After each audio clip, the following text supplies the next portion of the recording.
Welcome to another IB Environmental Systems and Societies video. This video is a compilation of all of topic 1, Foundation. So in this video, you're going to see topic 1.1 Perspectives, 1.2 Systems, and 1.3 Sustainability. Let's get into it. Today's topic is 1.1 Perspectives. A perspective is how somebody sees the world or a particular situation. It's informed by their values, their assumptions, and their personal beliefs. Because perspectives are personal, they give rise to a wide range of different positions on environmental and social issues. Frequently, those issues are intertwined and inseparable. The perspectives that someone holds also influences the way that they act, behave. That means they influence the decisions that people make. An environmental perspective may influence a person's dietary choices. Perspectives are informed and justified by socio-cultural norms, scientific understanding, laws, religion, economic conditions, and global events. Basically, that means that perspectives are informed by the expectations of social behavior, a person's educational attainment in terms of how well they understand the way that the natural world works, and of course it's influenced by the society where they live. What are the laws? What are the religious traditions? How wealthy or poor a person is? And then of course global events. And if those events happen to you, then it's a personal event or a lived experience. We can think of all of these things as inputs into a worldview. A perspective is different from an argument. A perspective is simply the way someone sees the world, so we call it a worldview. An argument is a justification for that particular perspective. Right? So the argument are like the reasons for someone's worldview. Values are the things that people feel have worth and are important to guide their lives. Here on the screen, I've got a collection of different values, just one word: freedom, creativity, diversity, love, adventure. Different people will prioritize these differently. They have different value systems. One of the things that you could do in a class is take each of those words, put each one on a separate card, and then have each person put them in order from most important to least important. And then have a look at one another's cards and see how you may share some things in common and where your differences might be. Those values influence the way that we communicate and act. An individual who values freedom and creativity and growth very highly may behave quite differently from someone who places control and safety higher on their list of values. Differences in perspectives based on different values may lead to tensions. The values held by organizations, whether those organizations are corporations, whether they are non-government organizations or charities, those values are communicated through advertisements, media, policies, and actions. A lot of times there are tensions between the values and actions of individuals and organizations. So here on the left, people may disagree about the morality or ethics of eating meat, but also socioeconomic situations may put people in a place where even though they value something, because they are in dire straits or difficulties economically, they may be forced to make decisions or take actions that go against their value system. The different values that people and organizations have lead them to have different priorities. Here are some campaign pictures from the last United States presidential election. They're both about Donald Trump. They're both about coal, but they represent polar opposite perspectives and priorities. We can survey people about their values to determine where they fall in what we call environmental value systems. It's important to make your survey unbiased when doing this. And there are some specific tools and guidance for that in my slide deck. Have a look, design your own survey. So worldviews are the lenses through which people perceive and make sense of the world around them. Right? It's how they interact with other people, it's how they interact with the environment. And those worldviews shape values, they shape cultures, and the cultures in turn also shape worldviews. They shape people's philosophy, the way that they perceive everything. Worldviews give rise to what we call environmental value systems. An environmental value system, or EVS, is a concept that you're going to encounter in every single topic within the ESS syllabus. So make sure you're comfortable with it and make sure you know it forwards and backwards. An environmental value system is a model that shows the inputs that influence people's worldviews and the outputs that result from those worldviews. Outputs such as actions, decisions, that kind of thing. We classify environmental value systems into three broad categories: technocentric, anthropocentric, and ecocentric. These categories aren't hard and fast. There are no hard boundaries between them. That's why I have it presented here as a spectrum. They blend together, they kind of bleed together, and someone can have characteristics of more than one of these broad categories. So don't think of them as little boxes or pigeonholes that everybody fits into. There are people that fall in between these categories because they have characteristics of both. As you might guess, ecocentric people view nature as being central to human identity. They place tremendous intrinsic value on living things, on the natural environment. That's non-monetary value. Intrinsic value is simply worth from being. They prioritize what we call biorights. That's a term you must know for ESS. That's the right of all living organisms on Earth to exist. Ecocentric people believe in self-restraint. That is, denying ourselves some things in order to protect the natural world. People with an anthropocentric value system place people at the center of their worldview. It doesn't mean that they don't care about the environment. They do, but they perceive people as having responsibility for sustainably managing the environment. And that's as part of a global system that will also include social and economic systems. Anthropocentric people generally support that management model through the use of taxes, laws, and regulations to control what's going on. They also believe strongly in building consensus. So it's not a top-down approach, and it's not every man for himself. They want people to discuss and come together and reach consensus or agreement about how to manage the environment for sustainability. And on one end of the spectrum, we have the technocentric people. As you might guess from the name, techno focuses on technology.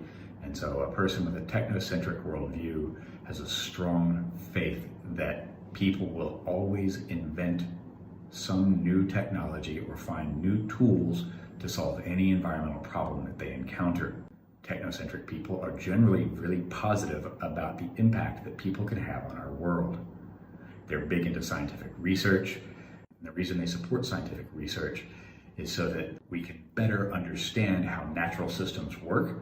And once we know how they work, it's easier for us to manipulate or control or change them for the benefit of humanity or to solve environmental problems. People with technocentric viewpoints also generally believe in a pro-growth agenda where the economic realm may be prioritized over the environmental realm. People's perspectives about environmental issues can change over time. People get older, they have different life experiences, they experience different global events, they learn something that they didn't previously know. So all of those inputs that go into a perspective can change over the course of a person's lifetime. We can see that on a societal scale. I've got a graph here about smoking rates. When I was a kid in the 1970s and 80s, I could walk into a store as a 12-year-old and buy a pack of cigarettes without showing any ID, and nobody batted an eye. But since that time, there have been a lot of public campaigns, both from the government and from organizations like the American Medical Association, that try to inform people just how bad for human health smoking is. And so over time, globally, in the last 40 years, smoking rates have decreased. That's an example of how a worldview can change. We have trends in human behavior, like meat consumption. Here we see that as the world has become wealthier, as people earn more money, they tend to eat more meat. That may not sound like an environmental perspective, but that's a change in the input into a worldview. In the environmental movement in the 1960s, there's lobbying for regulations in the United States to protect water and air, resulting in the creation of the Environmental Protection Agency and the passing of the Clean Water Act and the Clean Air Act. These are like major milestones in the environmental movement, and they signified a shift in the worldview of a large enough proportion of the American population that the national government enacted new laws and created a whole new part of the government in response. That environmental movement continues to grow and evolve and change as we learn more about our natural world and the impact that people have on it. Attitudes also change in response to the media that they consume, whether it's television, internet, TikTok, whether it's books that they read, news that they read, all of those same inputs that go into a perspective, because they change over time, because there are always new events happening and new developments.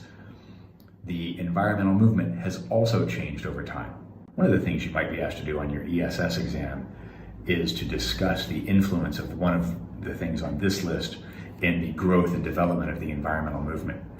I suggest you memorize a case study, dates, location, broadly what happened, the people that were involved, and how that case study changed global perspectives and advanced the environmental movement.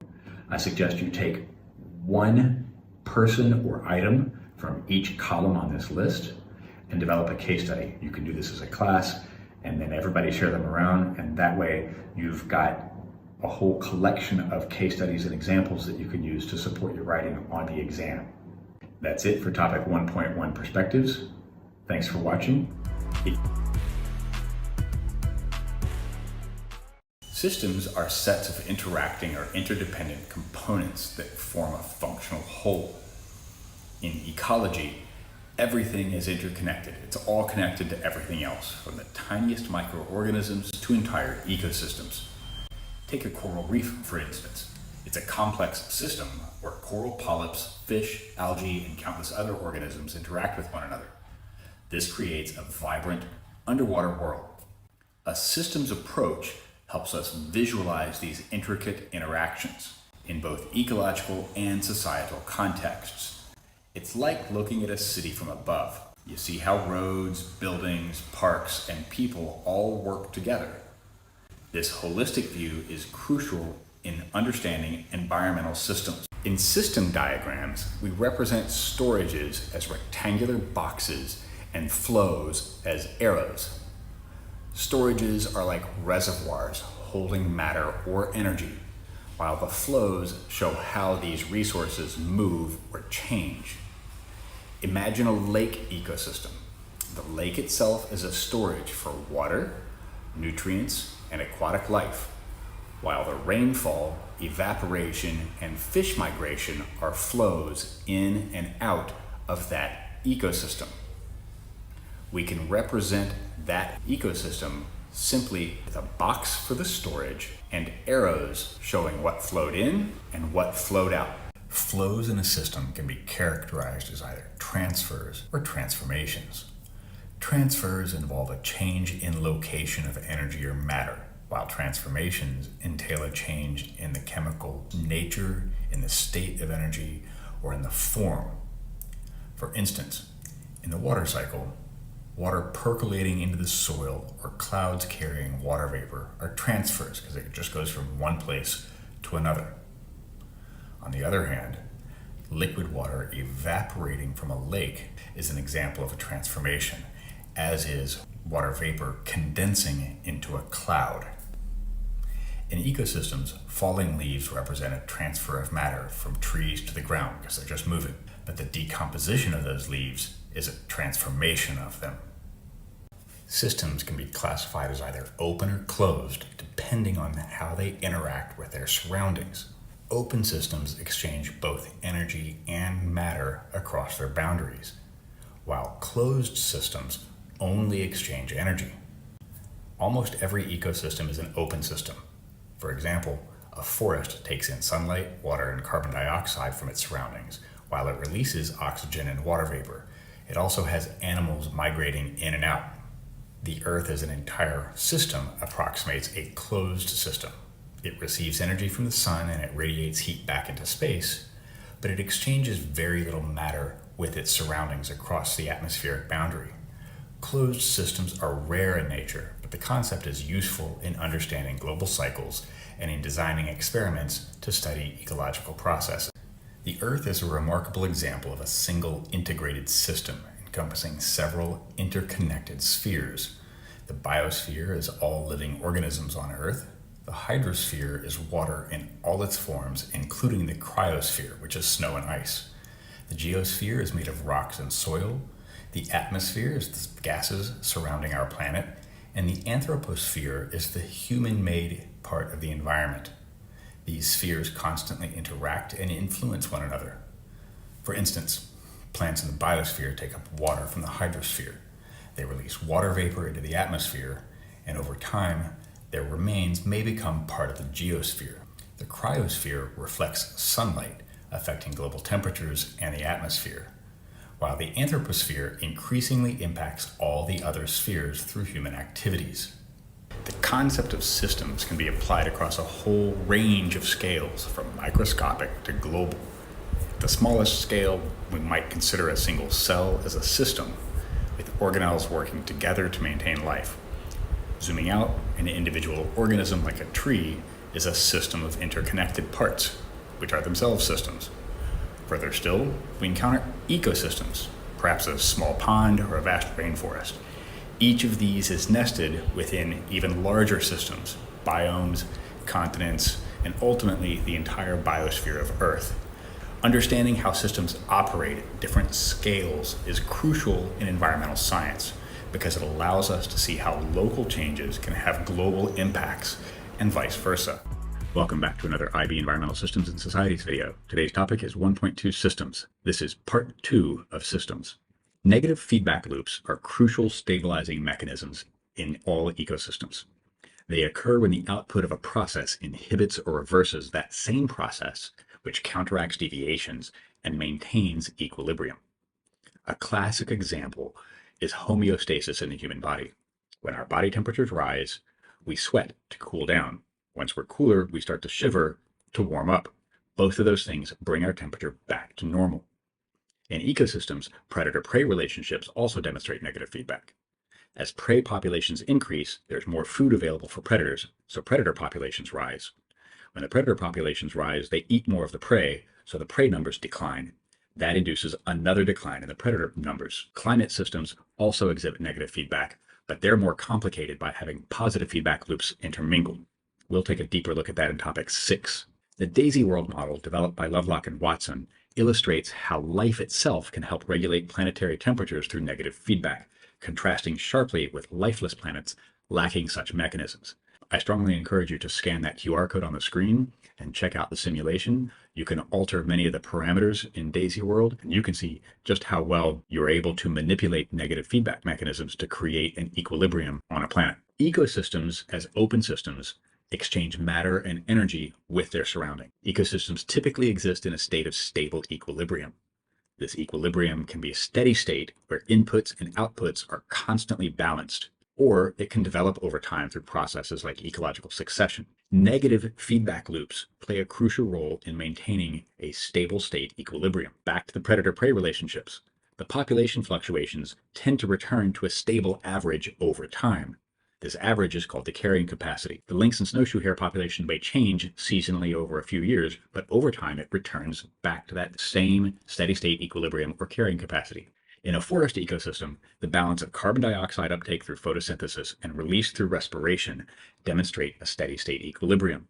There are different times of day or different seasons when the CO2 intake and CO2 output may change, but overall, it's a stable state equilibrium. Positive feedback loops amplify change in a system, potentially destabilizing it and pushing it away from equilibrium. You can think of it as the snowball effect. Unlike negative feedback, which counteracts change, positive feedback reinforces it. So one small change creates a slightly larger change, which creates a slightly bigger change, and it keeps going until it's farther and farther away from the original equilibrium. For example, in population dynamics, a declining population might lead to fewer births, and fewer births reduces the population further. This continues in a downward spiral. In climate systems, melting permafrost releases greenhouse gases, which cause more warming, and melts more permafrost to release more greenhouse gases. Another example in climate change is the ice albedo effect in polar regions. As the ice melts, less sunlight is reflected, leading to more warming because the darker waters absorb that light. That melts more ice, which exposes more of the water, which absorbs more of the sunlight and leads to more warming. So this is a classic example of why positive feedback is a bad thing in ecosystems. However, I want to caution you that even though positive feedback is generally viewed as a bad thing in ecological systems, there are examples of when positive feedback is a good thing. For example, in ecological succession, initial soil improvements from the presence of lichens in your early pioneer species develop a very thin layer of soils. Those very thin layers of soil can support slightly more complex plants. As those plants go through their life cycles, they add more nutrients and biomass and organic matter into the soils, making them slightly deeper and slightly more nutrient rich, which allows them to support more complex plants. Those more complex plants add more and more organic matter and nutrients to the soil, which supports more complex plant forms and more diverse communities. So over time, soil moves further and further away from the original equilibrium of the bare rock, and it becomes deeper, more nutrient rich, and capable of supporting a much greater diversity of life. This is an example where positive feedback is actually a good thing for an ecological system. Positive feedback loops often drive systems towards tipping points. A tipping point is a critical threshold where small changes can trigger really significant, usually irreversible shifts in the system's state. These are sometimes called points of no return, or it's a regime change. Several potential tipping points exist in Earth's system. The Amazon rainforest dieback is one example where climate change-induced drought can transform vast areas into savanna, and this is exacerbated by human activities related to cattle ranching. Coral reef bleaching is another example where rising ocean temperatures cause corals to expel symbiotic algae, potentially leading to widespread reef death and the collapse of those food webs. Permafrost thawing in Arctic regions is a third example where melting ice releases greenhouse gases, further accelerating global warming. Ocean acidification and invasive species dominance are other instances where systems may approach critical tipping point. I suggest you pause the videos and look into each one of those tipping points in greater detail. I've also shared some other tipping point videos on my website, mrcreamerscience.com, so you can check those out because I think they're directly related to what's happening here in this part of the syllabus. Tipping points within a system can lead to regime shifts between alternative stable states. Those are two stable states that are alternatives. Up to the tipping point, small changes may be offset as the system tries to maintain its original current equilibrium. However, once the tipping point is crossed, the changes further induce greater change, pushing the system farther and farther away from the existing equilibrium and into a new equilibrium state. A prime example of this is the eutrophication of freshwater systems. Large lakes can absorb excess nutrients up to a point, but once that critical threshold is crossed, it triggers rapid algal growth and decomposition, which then contributes to oxygen depletion as the algae die and decompose, and that potentially creates a dead zone.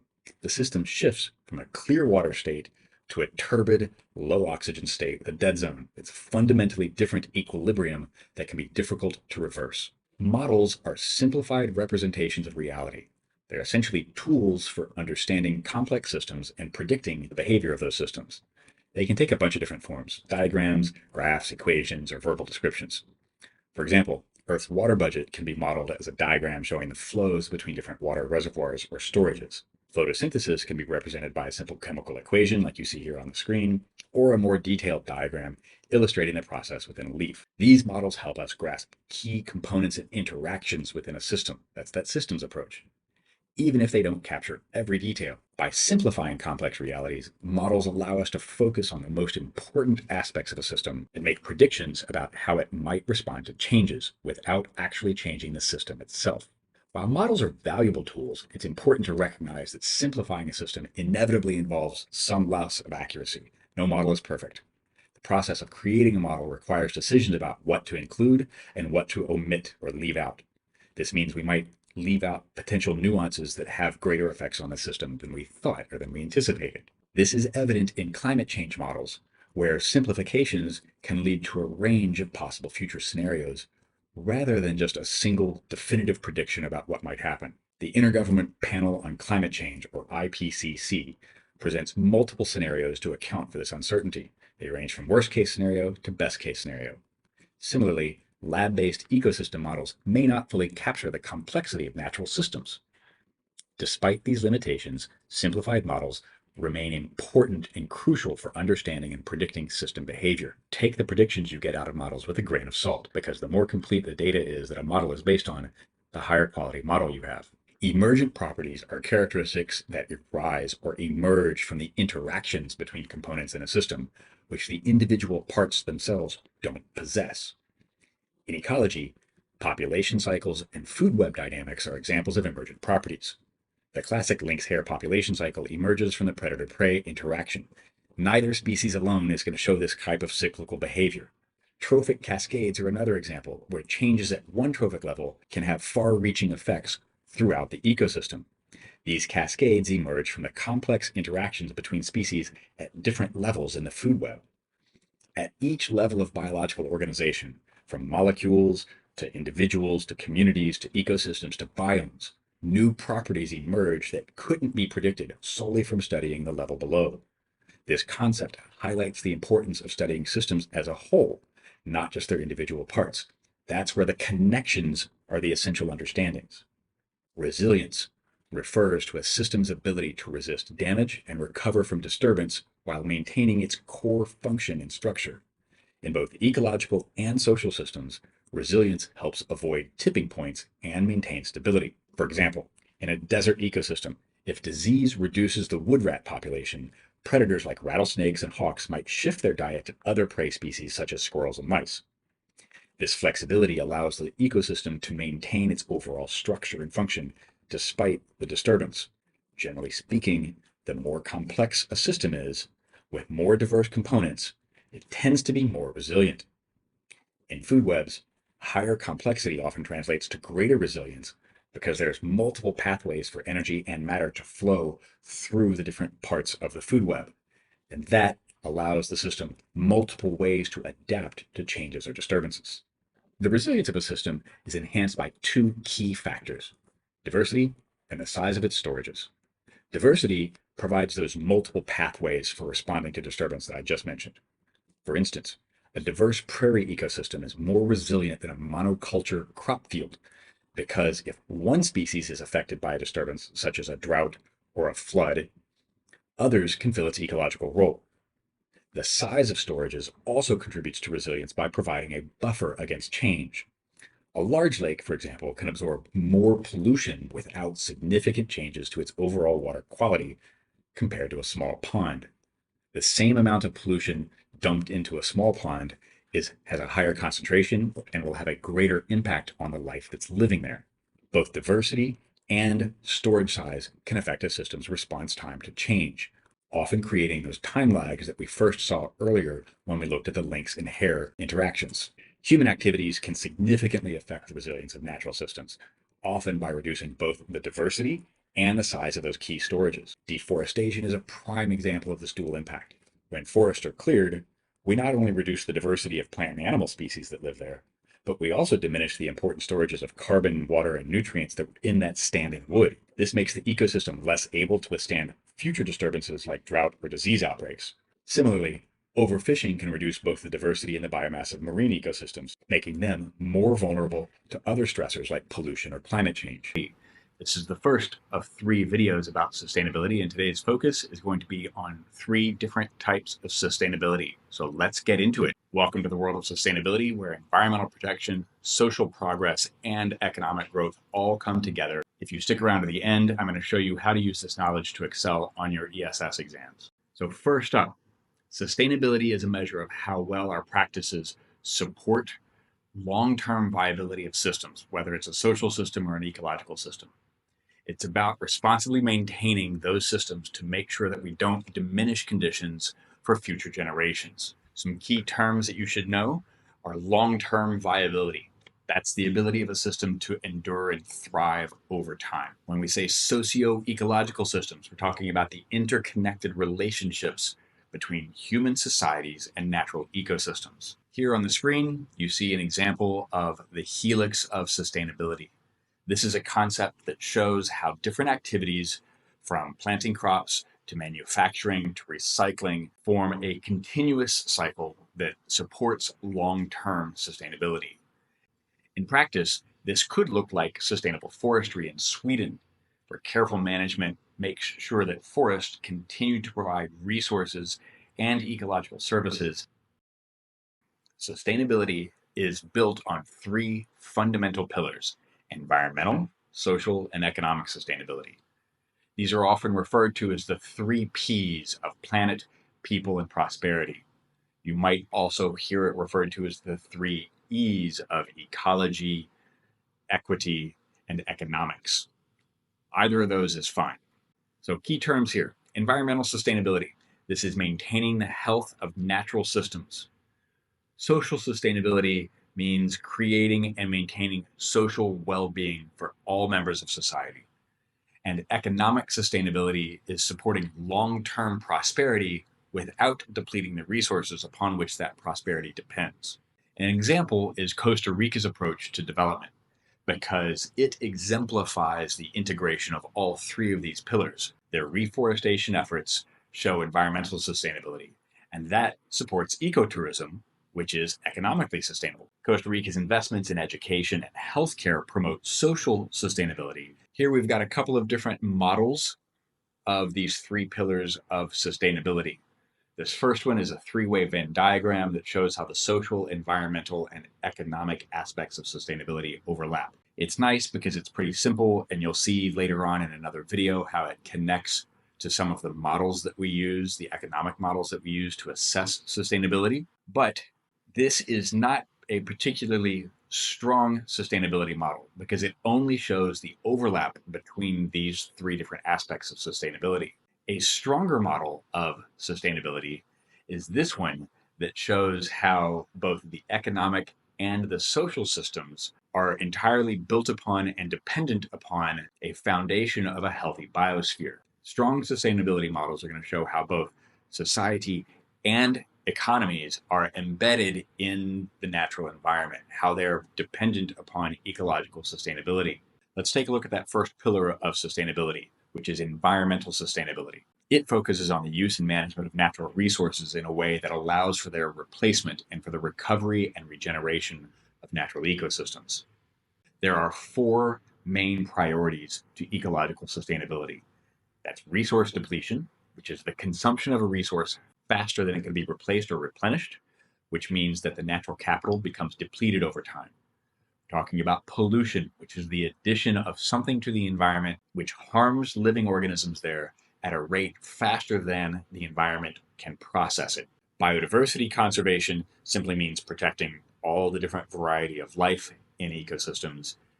Active regeneration of ecosystems means deliberately restoring ecosystems from damage caused by humans or alterations from human activities. For example, the Great Green Wall Initiative in Africa is aimed at restoring degraded landscapes and soils across the Sahel region, from Senegal all the way to the Red Sea.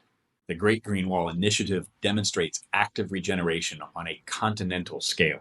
Social sustainability focuses on creating the structures and systems such as healthcare, education, equity programs, community organization, and different things in society that support overall human well-being.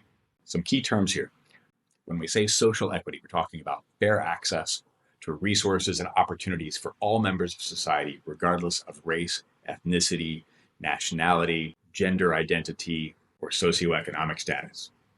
Community resilience is the ability of communities to withstand, adapt to, and recover from adversities such as natural disasters.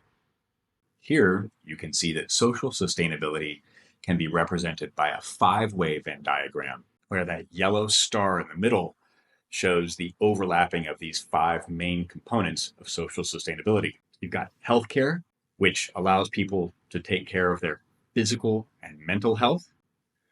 You have education, which promotes personal growth and builds environmental knowledge to support ecological sustainability, and also develops career skills that can help promote economic sustainability. Education also promotes social relationships, thus fostering that social sustainability. Poverty reduction obviously improves the economic sustainability of a society, and that, of course, improves quality of life and makes it easier to then promote the ecological and social aspects of sustainability as well. Childcare is a big part of education and healthcare because there's a lot of evidence out there that shows that giving young children a head start on learning before they join the formal school system sets them up for success in school, which then sets them up for success in their careers later on in life. That promotes social and economic sustainability. Then, of course, we've got social equity. Talking again, social equity, we're talking about equal opportunities for everybody, inclusion and empowerment in decision making, representation in government and organizations. This builds trust between citizens and institutions. The third pillar of sustainability is economic sustainability. Economic sustainability focuses on creating economic structures and systems that support the production and consumption of goods and services that meet human needs into the future without depleting the resources from the natural environment. There is no economic sustainability without environmental sustainability, because without a strong biosphere as a foundation, the social and economic systems that depend on that healthy biosphere will collapse. When discussing economic sustainability, some key terms that you should be familiar with are a circular economy. That's an economic system that's aimed at eliminating waste and the continual use of resources. Any resources that are wasted represent an investment which is not recovered or recaptured, and so therefore is an economic loss. And the more efficiently that resources are used means the more of the initial investment is recuperated or recovered in the profits or the revenue generated by an organization or a government. Sustainable production means creating goods and services using processes that are not polluting and which conserve energy and natural resources. It may mean using renewable energy sources. It may mean using renewable natural resources, such as timber or other biomass. It may mean recycling repeatedly our non-renewable resources, such as mineral ores that we use for manufacturing, particularly things like electronics. A good example of circular economy is the City of Amsterdam's commitment to becoming fully circular by 2015. Amsterdam showcases economic sustainability at a municipal level or a city level because it reimagines everything from construction to food systems. Now let's look at how you can use this knowledge on your ESS exams. If you see the command term analyze, what you want to do is look at the overall trends or patterns in data. The data may be quantitative, it may be descriptive. If it's quantitative, if it involves numbers, you want to identify the overall trend, increasing, decreasing, from what year to which year. You want to look at the range of values. What's the minimum? What's the maximum? Are there any notable anomalies or places where the trend changes? Identify all of those first. Once you've done that, then you want to discuss how those relate to resource use, or pollution, or biodiversity, or ecosystem health. Then you may be asked to evaluate measures that are taken to address those issues. So then connect your evaluation to those patterns that you've seen in the data or the information that you draw. You might find this in like a paper 1 examination with a resource booklet. An example prompt is analyze the environmental sustainability of palm oil production in Indonesia. So you want to look at whatever numbers you have about palm oil production. You want to look at the baseline numbers for any ecosystem that was there before the palm oil plantations came into being. Then you want to look at what pollution is produced, how much is produced, how quickly it's processed by the environment. We're going to look at the levels of biodiversity both before and after the introduction of palm oil, and how all of those things together have an impact on ecosystem health in the area. You want to show how different aspects of sustainability interconnect and always consider multiple perspectives. If you demonstrate this holistic understanding in your writing on ESS exams, you're going to be well on your way to success. Welcome back to another IB Environmental Systems and Societies video. Today's topic is 1.3 Sustainability. This is part 2 of the sustainability series, and we're going to explore how sustainable development is connected to the concept of environmental justice. Let's get into it. Sustainable development is defined as meeting current needs without compromising the ability of future generations to also meet their needs. It's a framework introduced in the 1987 Brundtland Report about guiding human civilization's development. It aims to maintain economic stability, social equity, and ecological integrity. The Brundtland Report is one of those things that you should definitely remember for your ESS exam. If you'll notice that the model here of sustainable development, it builds on the 3 P's of sustainability from our previous video. That's people, planet, and profit. But the Brundtland model of sustainable development adds 2 more P's: peace and partnership. This is a holistic approach that addresses multiple aspects of human and environmental well-being, because if people are at war, they're not going to be worried about the environment. They're focused on staying alive.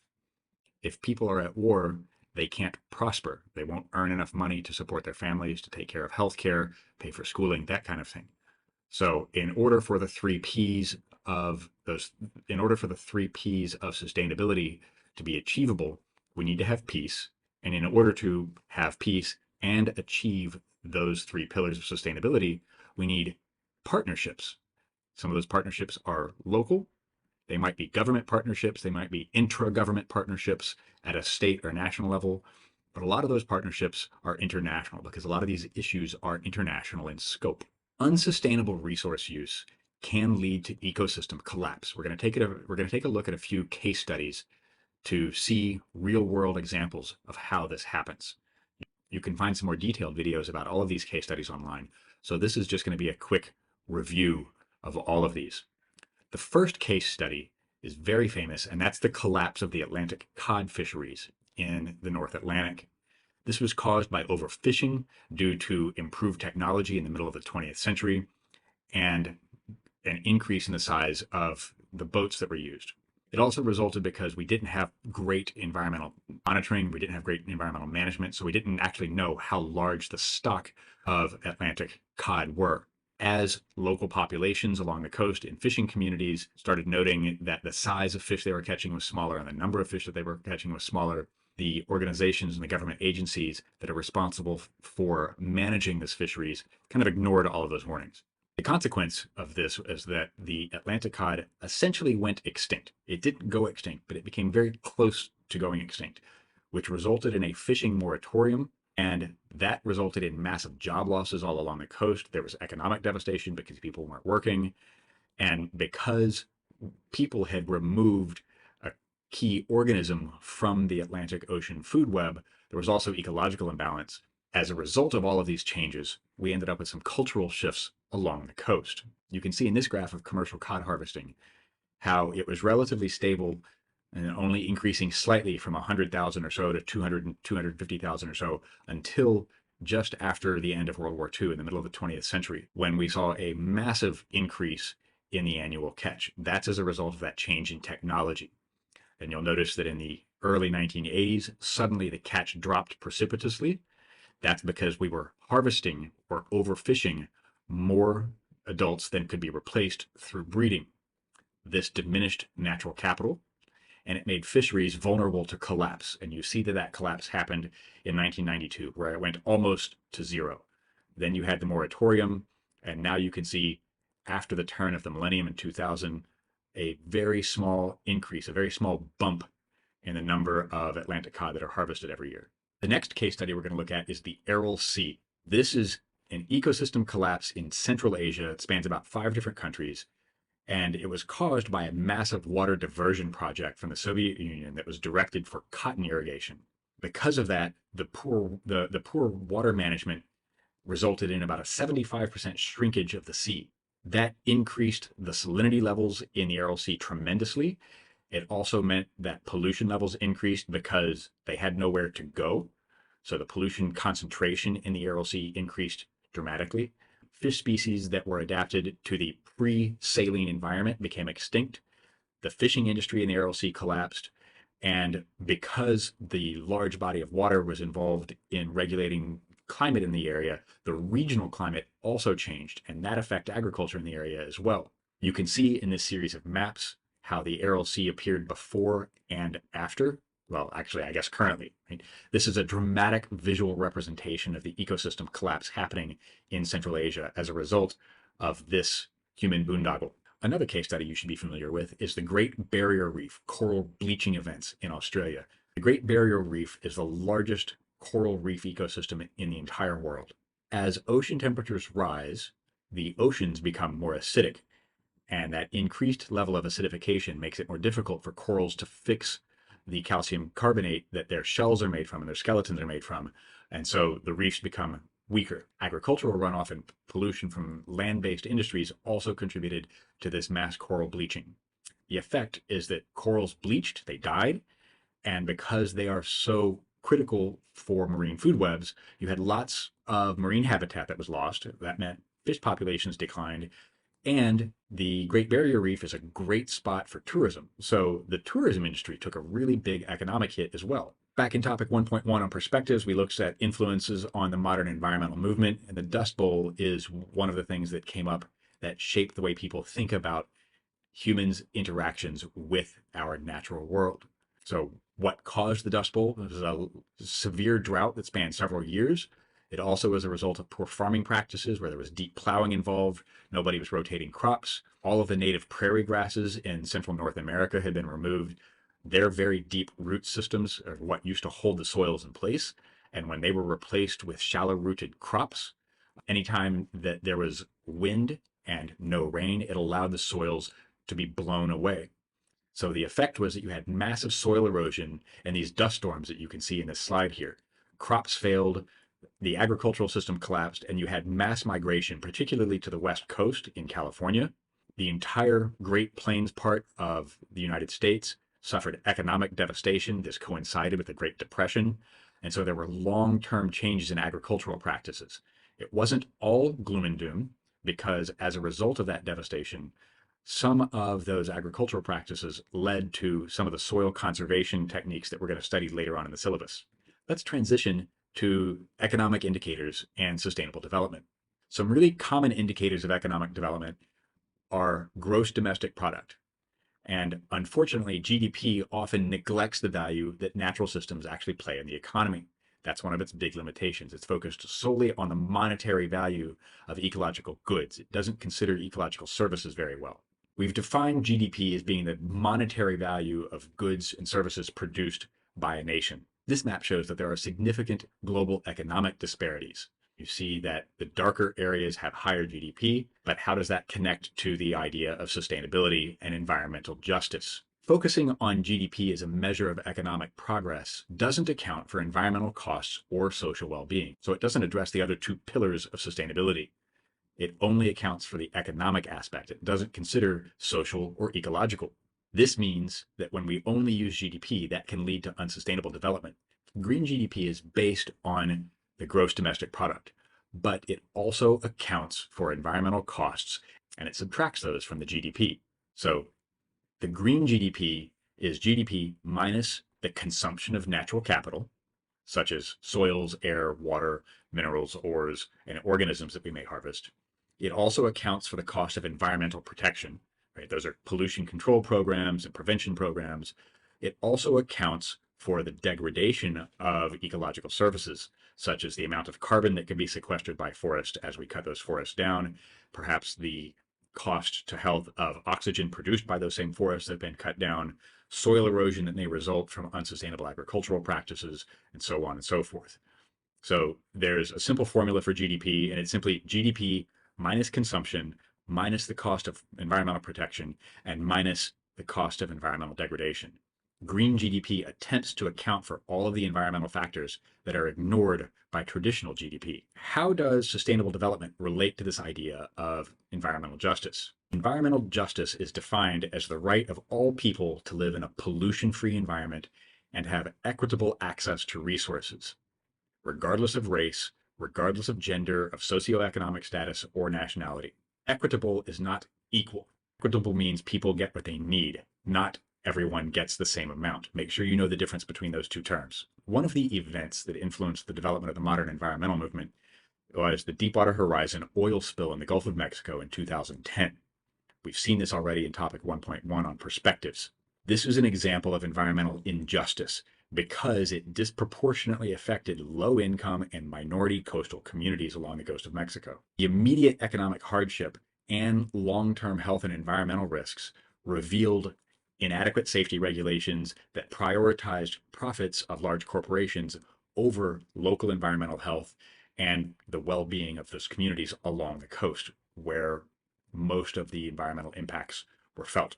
Another example of environmental injustice is the NIMBY principle. NIMBY stands for not in my backyard. It's this idea that nobody wants to have something like a landfill near that, right? So we tend to put landfills in places where people don't have the resources or the wealth to combat that. They also don't want to be near a landfill because landfills are frankly smelly. But because communities don't have the economic and legal representation to fight that, it means that they have the unfair burden of pollution and health risks that are associated with something like a landfill. Another case study from that history of the environmental movement is the 1984 Union Carbide gas release in Bhopal, India. It occurred in densely populated, low-income areas, again, underrepresented communities. It means that thousands of people were exposed to toxic chemicals, and it was disproportionately impacting those underrepresented poor communities who were unable to relocate or access adequate health care. They were unable to fight for their rights or for compensation in court with Union Carbide afterwards.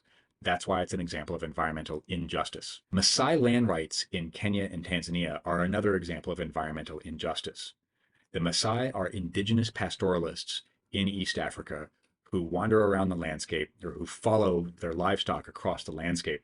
And they, like elephants, contribute to maintaining the savanna ecosystems that are so popular for safaris. They have been and continue to be forcibly removed from their ancestral lands.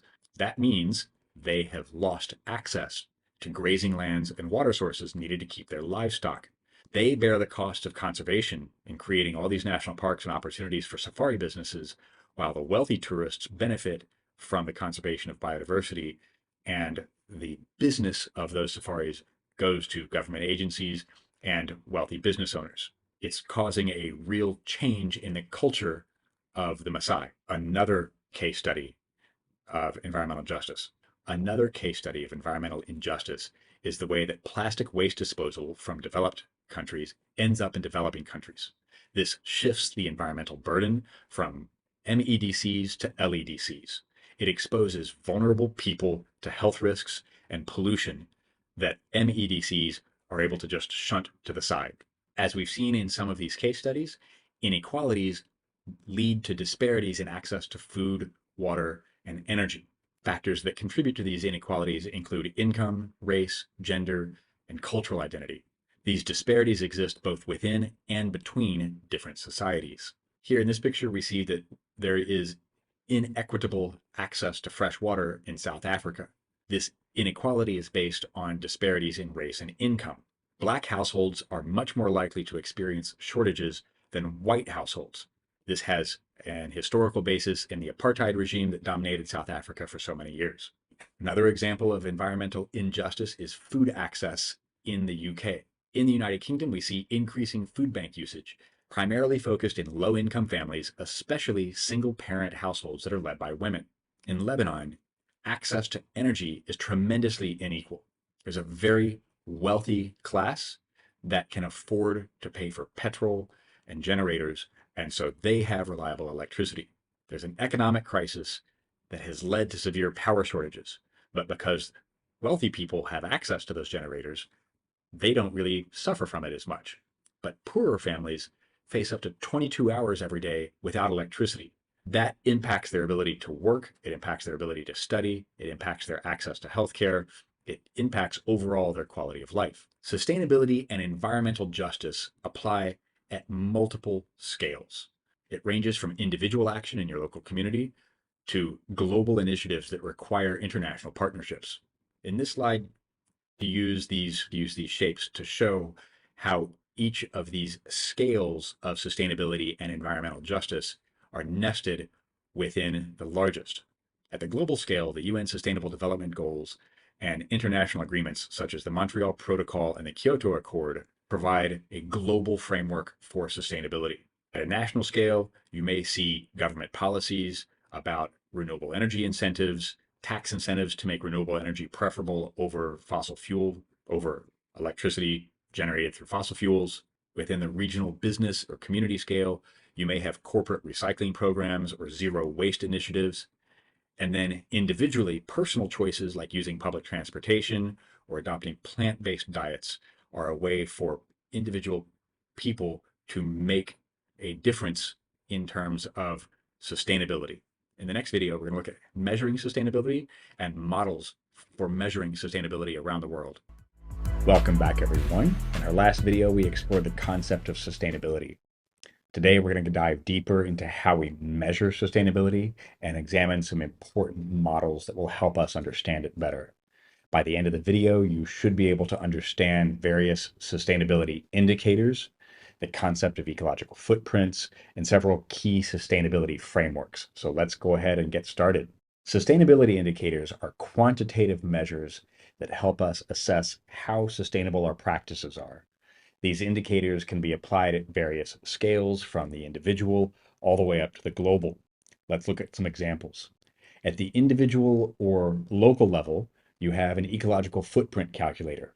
This measures the impact of your lifestyle on the planet.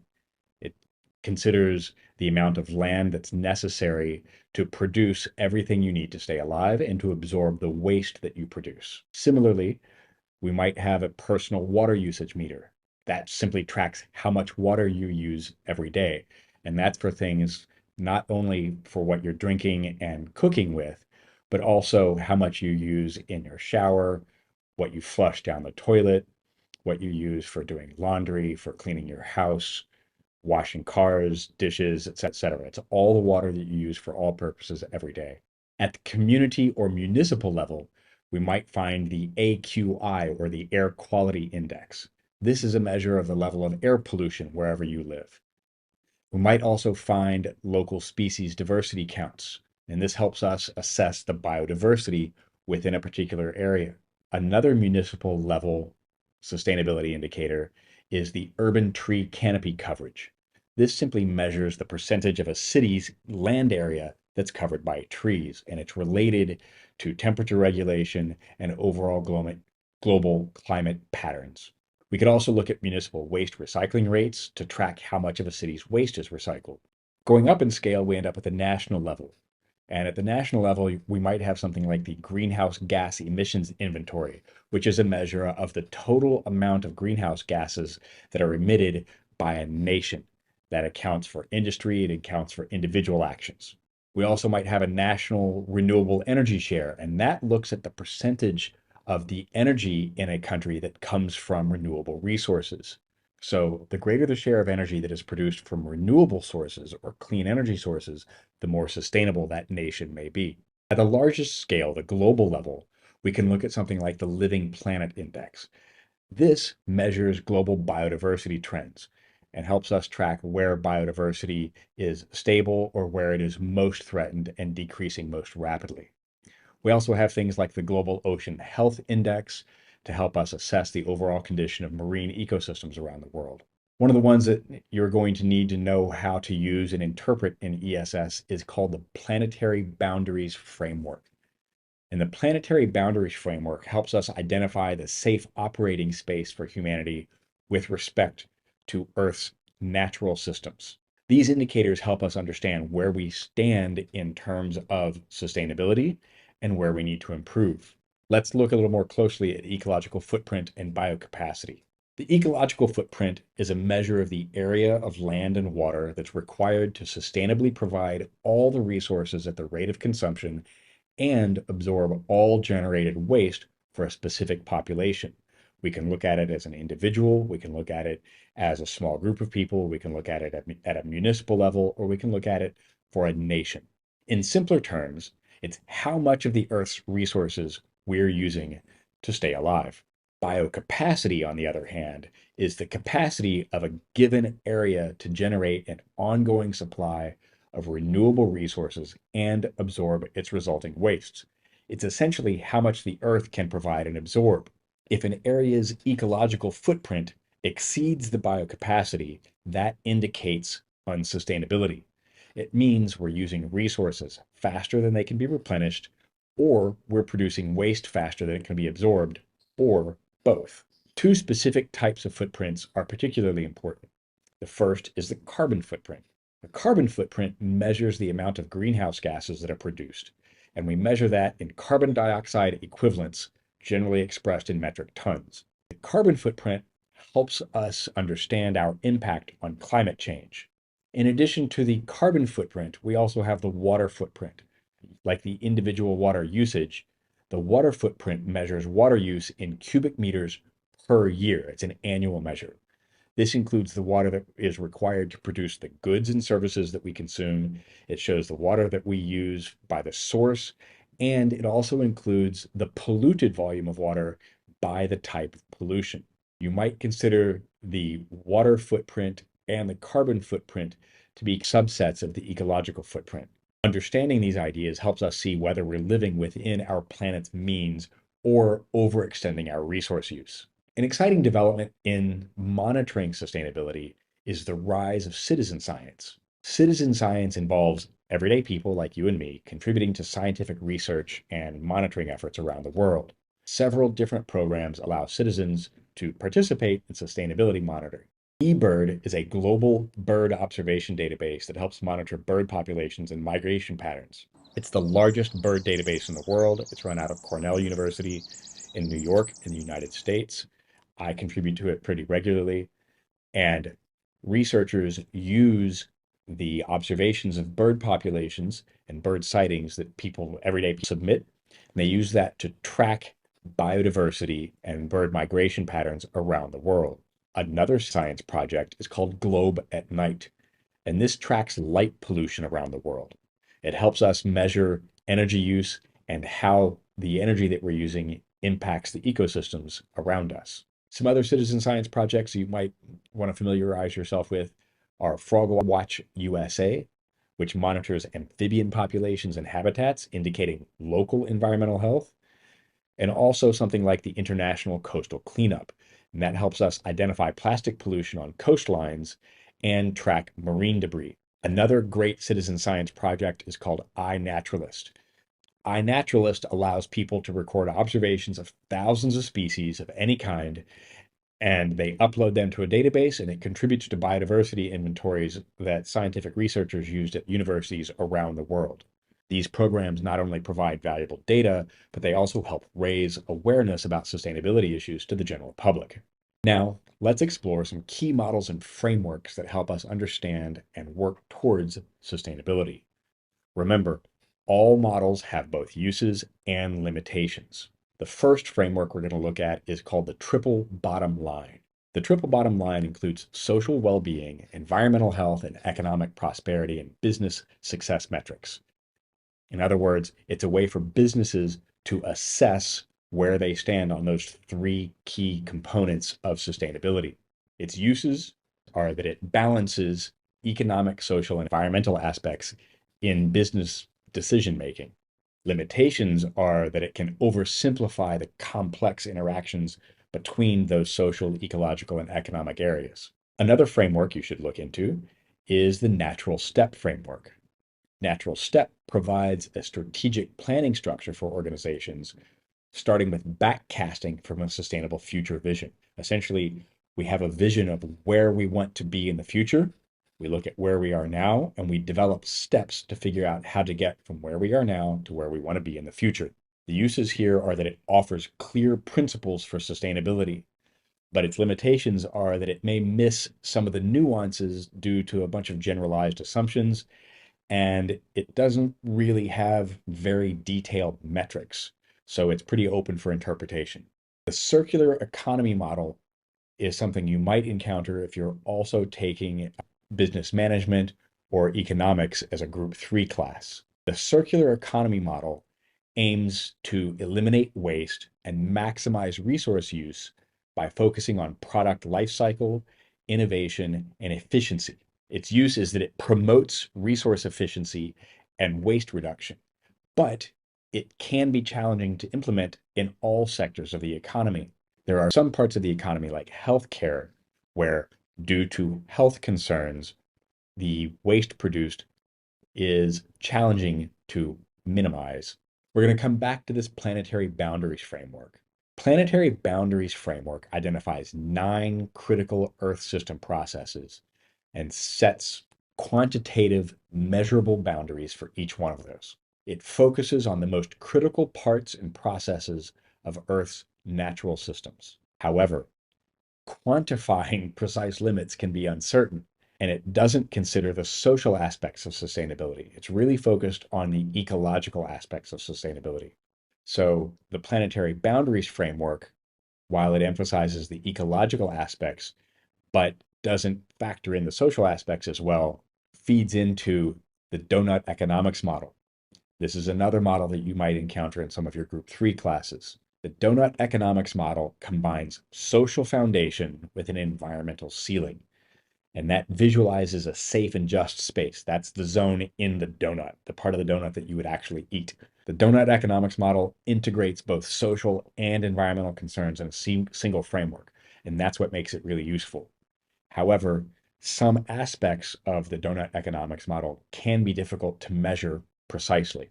One of the sustainability frameworks that you might already be familiar with before joining an ESS class is the UN Sustainable Development Goals, or SDGs. The SDGs are a set of 17 interconnected goals that address global challenges related to poverty, inequality, climate change, environmental degradation, peace, and justice. So the SDGs set common ground for policy making.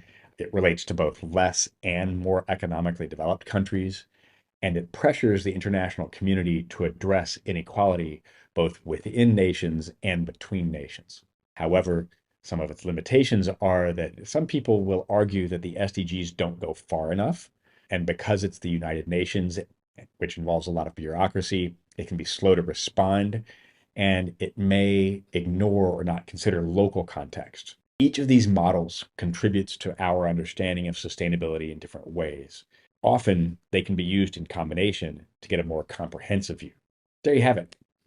We've covered a range of sustainability indicators and the concepts of ecological footprint, biocapacity, the role of citizen science in sustainability monitoring, and several key sustainability models and frameworks. Thanks for watching.